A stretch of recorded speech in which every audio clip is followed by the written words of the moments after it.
I'm so confident they'll make the playoffs that if they don't, I'll wear a Giants or a Dodgers jersey on one of our podcasts. You don't need the pressure of always trying to perform here at the major league level, so that might be a good thing.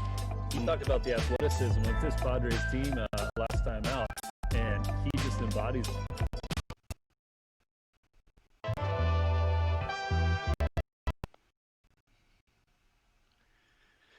Good afternoon.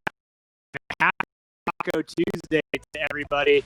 It's the BCSC podcast live from San Diego. Andy Bishop and Brian Vilvin. As always, we are set to talk about San Diego State athletics, football, and basketball. The basketball team finally cracking the top 25 in the AP poll. We'll get to that in just a little bit, but we will start with the football team, who now stands at 4-3. They have one more game coming up this weekend against BYU. Brian, it was good to see this team, who struggled a bit offensively, but was able to get a couple big special teams plays to help the score there. Yeah, the Aztecs football team, if you were playing fantasy and you had their defense special teams, you'd be in business the last few weeks. Getting a punt return and a kickoff return.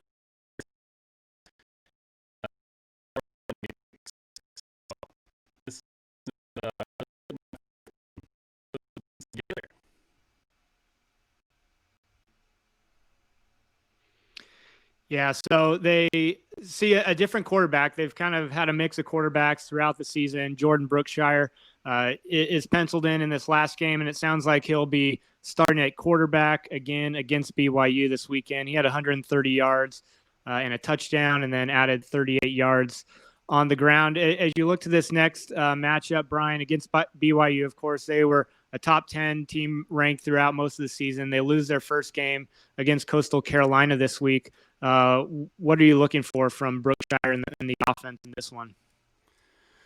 It's going to be a tough one, Andy. BYU has been really solid all year long. The defense has their work cut out for them, playing against a guy who's been a Heisman contender all year, and Zach Wilson at quarterback. But it's someone that they're familiar with. They faced him last year and held BYU's offense to only 3 points. So that was a huge game. Although Wilson threw for over 300 yards, he also had 2 picks and no touchdowns. So on the defensive side, I know they're going to come in with a lot of confidence. The offense, though, that's been a little different story. This last week on Saturday, things were looking really good. The first drive where they went down and scored a touchdown, a little Matthews catch across the middle for an easy 6, and I kind of thought they were going to be in business for the afternoon, but the offense slowed down. Less than 247 yards they had on offense, 130 of that through the air and only 117 on the ground. But they got the job done. They were out to a 20-3 lead early. So they just kind of tried to bleed the clock away and held on late for the win, added a few field goals. So it was not a prototypical offensive performance against Colorado State, and they're going to need something a little bit stronger against BYU. But the test is really going to be on the defensive side for a team that's the defensive side has been exceptional all year. Yeah, they ended it against Colorado State, giving up, I think it was 86 yards in the second half. So they really were dominant then, and you would, like you said, Brian, need that to carry over to this week. The game Saturday night, 7 p.m. Pacific time on ESPN2. So it will be good to see our football team get a little bit of the national spotlight, as will the men's basketball team this week. They will take on Arizona State, the number 23 ranked team. The Aztecs basketball team moves to the number 24 spot, finally gets some respect from the AP. That game will be on Fox Sports 1, and we'll start digging into this one, Brian. So we're looking forward to that matchup on Thursday, but we have to talk a little bit about the most recent game for the Aztecs. Another home game. They end up winning 65-60 against Pepperdine, but it was not easy. The offense struggled in the first half. Thankfully, the defense played well enough to keep them within striking distance, and it was a big second half as the Aztecs came back and won by a couple of buckets there. What was your take on the game as a whole, Brian? That first half, you saw it, Andy. It was rough. The thing that really bit the Aztecs was the turnover bug, and that's something that they haven't done much of over the years. They've usually been really, really tight with the ball and not giving away empty possessions. But um, Trey Pulliam, he struggled a bit in that first half. He had been one of the pieces that was so exciting through the first three games, seeing him run the point and really handle things. And he got pressured. Pepperdine was playing really nice defense, but he got a little sloppy with the ball. Some of the passes weren't as crisp as we've seen. And yeah, the turnover bug really hurt the Aztecs. They could not get anything going. And anytime you shoot 2 for 19 from three, you're going to be in trouble. And this is a team that's got a handful of really good 3-point shooters, and they were all off at the same time. So normally you think if you're all off on the same night, you're turning the ball over like crazy, then you're probably not going to win the game, especially if you're playing a quality opponent like Pepperdine. But they buckled down in that second half. The defense was solid throughout. They played well enough in the first half to keep them in a game when they were totally inept on offense. And in the second half, they just shut them down. The offense came alive. I really liked what I saw out of Jordan Shackle. It's a part of his game we haven't seen much, and that was him taking the ball to the basket. He couldn't find his rhythm from the outside, so he tried to find a different way to be productive for the Aztecs, and he was. He had a really productive second half there, taking the ball to the basket, getting to the free throw line, and then toward the end of the game, Adam Seiko just nails at the free throw line. He missed one, but other than that, he was really solid. He got a bunch of attempts at the end. He played lockdown D throughout, so it was nice to see him put the thing away at the free throw line. And going into the game on paper, Pepperdine was the best free throw shooting team in the country, but the Aztecs responded and made a bunch of free throws when they needed to and came away with a much needed victory. That was a big one. If they lose that game, it sets things way back on the whole season. It would take 15 wins to recover nationally for losing that one.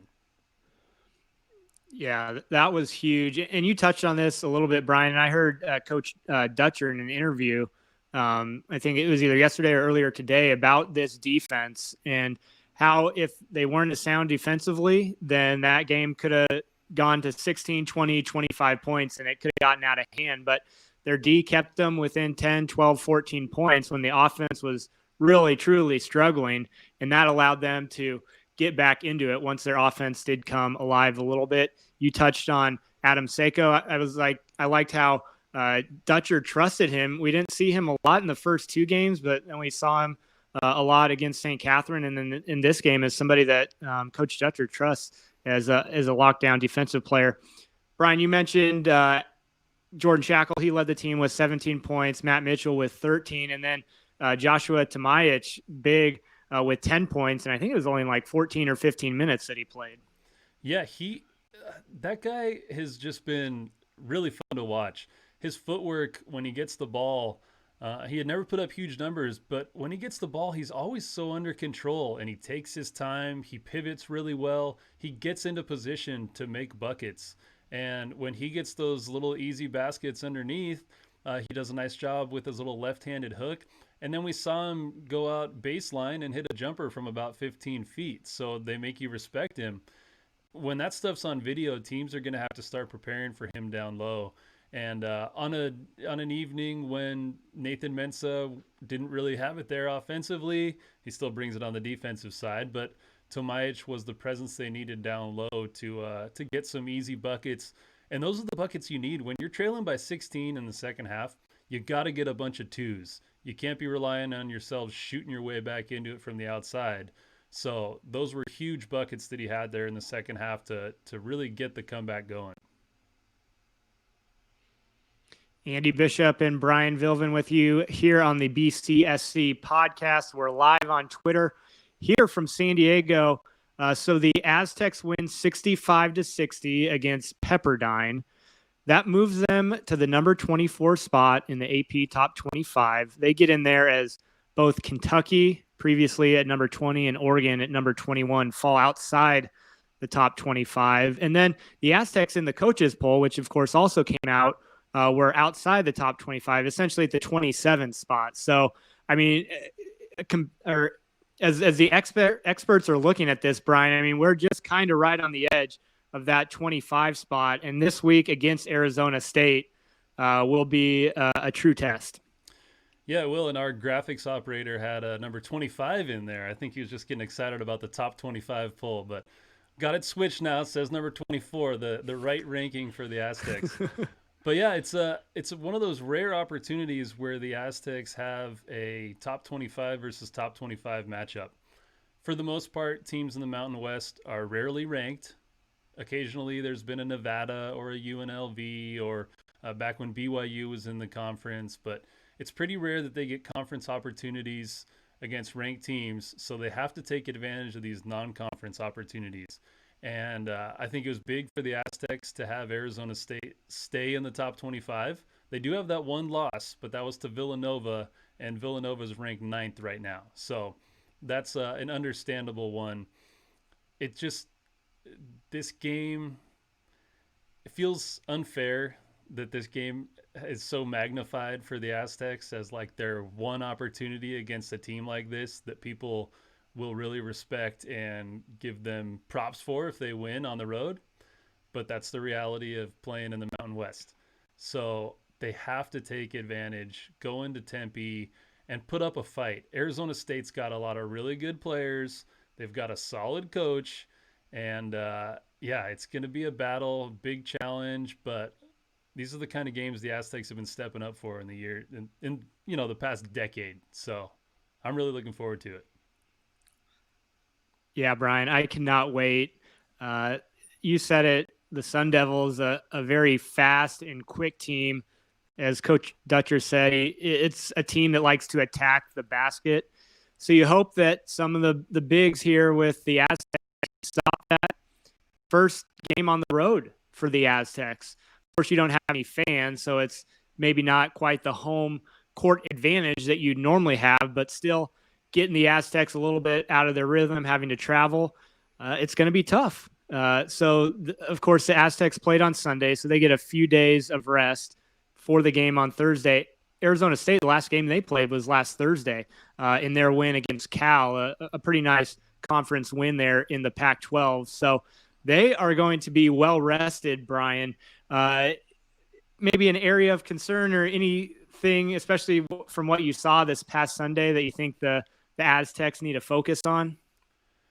Well, the Aztecs always want to come in and handle themselves defensively. And if they can play really good defense, they're going to be in every game. Nobody's going to blow the doors off of them. Pepperdine was the closest we've seen anybody do it in a while, and they shot the lights out from outside to be able to be in that position, you know, leading the Aztecs by 14 at the half and then by 16 in the second half. But Edwards was 5 for 5 from 3 at one point, and then when the Aztecs were making the comeback, he missed 4 straight. So their defense needs to be there. I think the defense will be there, and that's something that they can take care of, deal with themselves, and then see where the offense is going to come from. And each week or each game so far, it's been coming from a multitude of different players. If they can get a handful of guys going, I'd really like to see Gomez hit his first couple shots, because then at that point it opens things up for everybody else. We'll see if Trey Pulliam gets the start at point guard and if he can have that dribble drive penetration that's been so good for them. And then what kind of shooting game are Shackle and Matt Mitchell going to have from the outside? If those guys can be lighting it up, it's going to open things up down low for the big fellows with Tomajic, Aguka Rope, who that guy, he's so dependable. He knows what to do with the basketball. If he needs to take it strong to the bucket, or if he can have an opportunity to shoot from the outside. The team is so deep. We've talked about that a bunch. The freshmen didn't get a ton of time this week or in the Pepperdine game. So I'm thinking we're probably going to be relying on the older guys in this Arizona State one, but who knows, man? We got some, 10, 11 guys who want to be in the mix out there, and they're all going to play defense. We'll just see where that offense comes from. Yeah, it's going to be interesting to see, Brian. I think you might see Dutch go with, those 9, 10 players a little bit more than what you saw against Pepperdine. He pretty much went with 8, and then 2 of the guys saw like 5 or 6 minutes. So especially if maybe you get one of your guys in foul trouble, who knows? But I think you'll see the depth of this team at hand for sure. And you're going to need to see a little bit better shooting from the outside. I don't think anybody can deny that. If you go 2 for 19 again against a top 25 team like the Sun Devils, then I do not like the chances for the Aztecs. But man, it's cool to see this matchup. I know it's a little tough, like you said, Brian, this early, but whether they win or even if they keep it a close game and lose, I think that helps their postseason chances. If for some reason they don't necessarily do super well in the Mountain West, but I think we're pretty confident that they'll be fine there. So I don't know, man. This is going to be fun. Yeah, one thing you mentioned, Andy, in the preview of the Pepperdine game was how good Pepperdine's offense had been coming into the game, averaging 92 points a game, and then the Aztecs held them to 50. Arizona State's putting up huge numbers. Have scored in the 90s twice and over 100 once. They've got 4 players averaging double digits and a 5th player averaging 9.5 points a game. So that's a lot of equal distribution on the offensive end. Do the Aztecs step their game up the way they have on the defensive end? Like, are they going to be able to slow this team down for Arizona State, or are we going to see a game in the 70s, 80s? Yeah, that's a good question. I think, the chances are better for the Aztecs if they can definitely keep it in the 70s. I mean, I think anything above that, we're treading some tough, dangerous waters. So you said it, Brian. And anytime the Aztecs D comes, you see the numbers go down for the opposing team. I'm confident that'll happen against Arizona State. To what extent they do that, I'm not entirely sure, but I think it's going to be a close game. Whether they win or lose, who knows? But I would not be surprised if this was less than a 10-point ball game one way or the other. I'm excited. And it's actually going to be on TV this time. Instead of streaming. The live stream with choppy audio. Okay. I really like John Schaefer. I think he's a good play-by-play voice, and I enjoy watching him when he's calling Aztecs games. And I know that streaming can have its challenges. We've done a ton of streams over the years, so it's not always perfect. But when you have a team on the cusp of the top 25 in college basketball, you got to be able to have a solid connection, be able to get the game up. The game came on with 5 minutes gone in the first half already. And that kind of thing is just inexcusable for a basketball program, especially a big time one. It would be inexcusable for a lower level program, but not a perennial top 25 basketball program.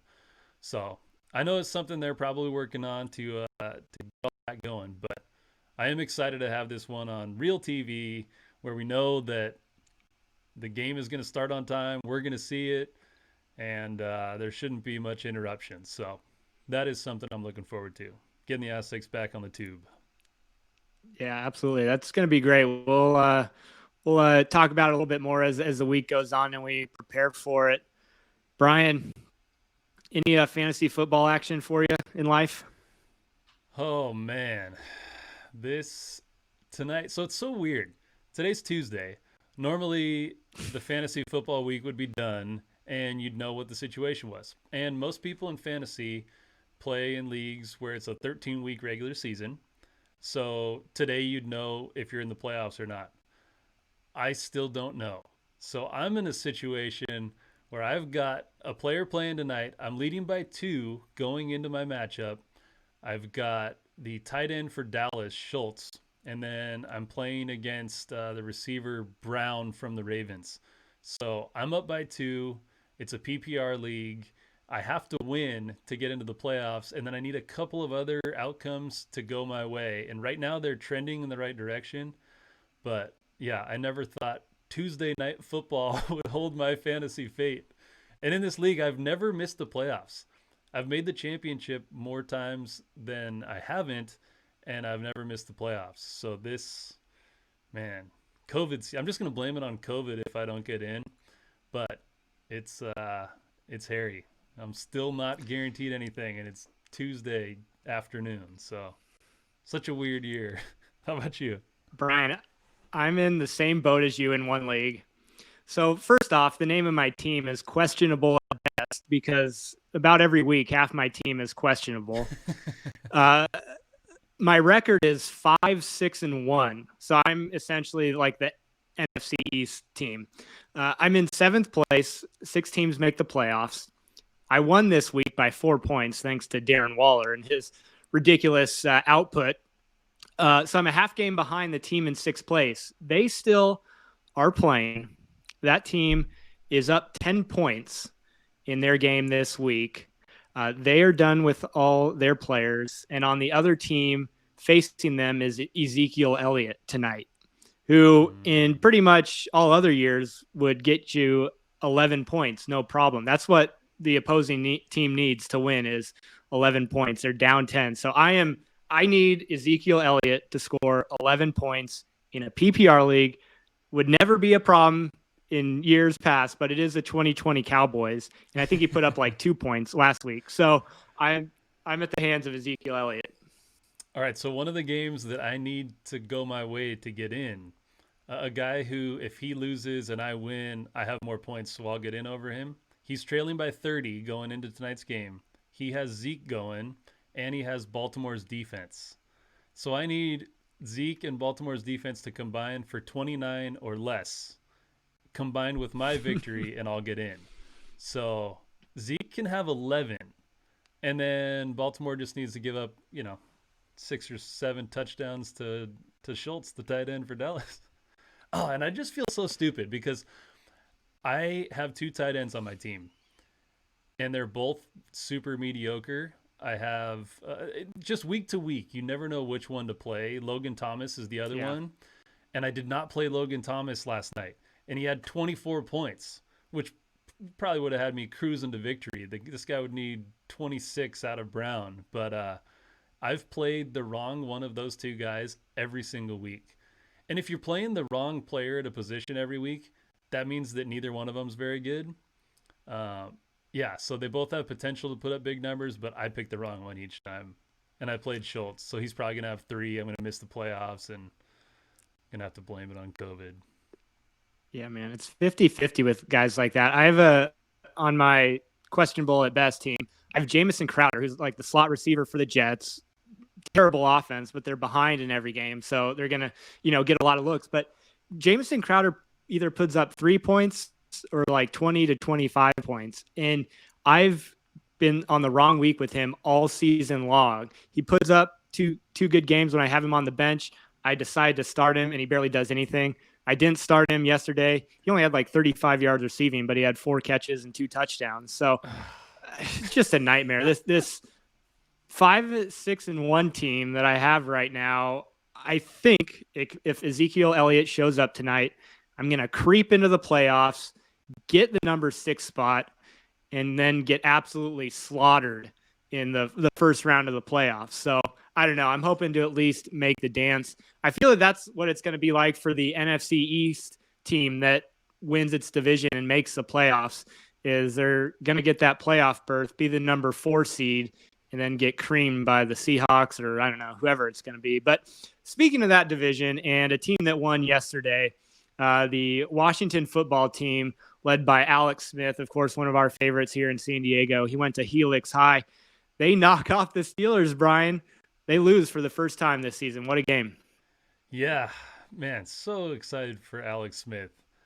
Every week I get more and more comfortable watching him play. That first week when he went in his first few snaps, I was just like, oh gosh, so worried. But now it's getting more comfortable to see him play. He seems like he should be out there, and I love to see it. And he's playing really well. But the Steelers, man, we had been doing our power rankings earlier this season, and the Steelers had to win a couple weeks back-to-back to move into the top spot. They had to beat Tennessee and Baltimore. So they had a really paper tiger schedule, like nobody very good leading up to those games. Then they won those games, and it was like, okay, these guys can play. And And then since then, it's been such a weird year. I mean, they played against Baltimore's practice squad last week on a Wednesday at 2 p.m. So I really didn't want that team to go undefeated. I know that kind of saying that's stupid, like, oh, that particular team, like there's something so awesome about going undefeated, but there was something to it. It was such a strange year. I just didn't want them to go undefeated. They can go 15-1 if they want, whatever, but I am glad that they lost that game. And at the hands of Alex Smith, like you said, a San Diego favorite. Impossible not to root for that guy. And yeah, I've been a big Alex Smith guy forever, and glad to see him having success. Yeah, I completely agree with you. I will say, yes, the Steelers have had an easier schedule than most, but they did get screwed a little bit in the sense of these last 2 weeks. They were supposed to play on Thanksgiving. That's the last time Washington had played. So Washington got essentially like a 10-day break of action, and the Steelers playing on Wednesday only got like a 5-day break. So not exactly the easiest of situations for the Steelers, but hey, man, a lot of teams are being affected by this COVID hit season for sure. Yeah, no doubt. Brian, looking at some updates here on Twitter. Oh, go ahead. No, go for it. You're good. What do we got, Andy? We got any updates? Breaking news? Just browsing on Twitter here, seeing yeah, man. So some news in Padres land, which we haven't seen a whole lot of lately. Looks like we made a little bit of an acquisition. A guy that played most, Brian O'Grady. I don't know a whole lot about this guy, Brian. Sounds like he may be able to fill a couple different positions. You got any insight on this dude? Yeah, so I didn't know a ton about him, but he seems to be a guy that fits the mold for what AJ Preller is trying to do. He's an outfielder with plus power and plus speed. He can play both corner positions. He could even play a little center field if he needs to. He can play some first base. He's not going to be a big average guy, but he is going to be a flexible player who can play all over the field.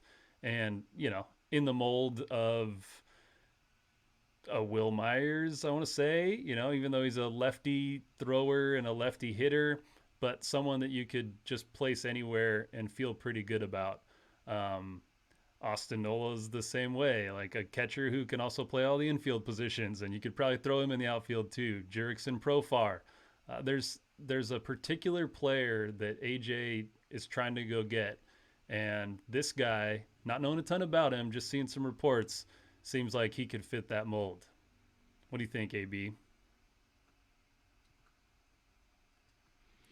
Yeah, I mean, I like anytime you add a guy that can potentially play a couple different positions.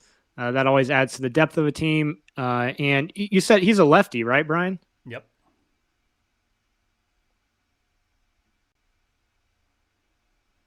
Is he a lefty hitter, Brian? Yes, he is.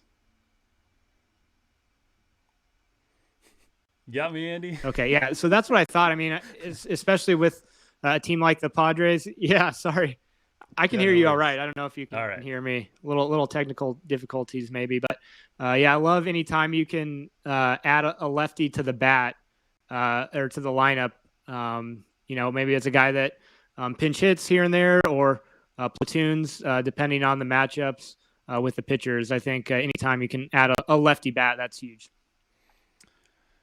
Yeah, no doubt. Yeah, man, it's just so exciting that baseball season is starting to heat up again, off season, and technically this is supposed to be the winter meetings, but it's all virtual now instead of being in person. So I was wondering if that meant that it's going to be a colder stove, but it seems like there's some action going, and we've had a couple of pitcher signings. We've had a trade. Now the Padres make a signing here. I know it's not the big splash everybody's been looking for, but it's something. So, yeah, I'm glad to see that the virtual winter meetings are providing some action here in the baseball offseason. Yeah, I mean, obviously we saw a couple of the names that the Padres either tendered or non-tendered. You've seen that with a few other teams around the league. So definitely maybe some players out there that the Padres still might be interested in that they could maybe get at a bargain for a year at maybe 2, 3, 4 million, something that would add some depth to the team. And, might be somebody that, like you said, Preller really likes and could help out this team somehow, some way. Andy Bishop and Brian Vilvin here on the BCSC podcast, just about wrapping up here on a Tuesday. Brian, any other thoughts on the Padres or anything else that we've hit on today? Well, I'm just hoping that the Aztecs can play this football game against BYU this weekend and that the basketball team can play the basketball game on Thursday. Got to take it week by week. Never know what the schedule or the COVID world is going to bring. So I hope for good health on both of those sides and that we get to see some action because, we've got 2 teams in the top 25 basketball game on Thursday, and then we get to try to take down a ranked BYU on Saturday. And that's been one of our big rivals. So, I'm fired up. I just hope that those games get to happen because it gives us something to look forward to as San Diego sports fans this week. Yeah, I'll echo you on that. A big week and weekend for Aztec athletics. The basketball team, we talked about it on our last podcast. They have a couple of other interesting matchups as well. After ASU, they play BYU and then St. Mary's. That St. Mary's game is at a neutral site up in San Luis Obispo at Cal Poly. So not a home site for either of those teams, but another game that we're looking forward to. Well, my friends, that will do it here on the BCSC. Thanks for joining us, and we'll see you again for another episode. I'd like to thank Brian Vilvin for another one. I'm Andy Bishop. We'll catch you next time, folks.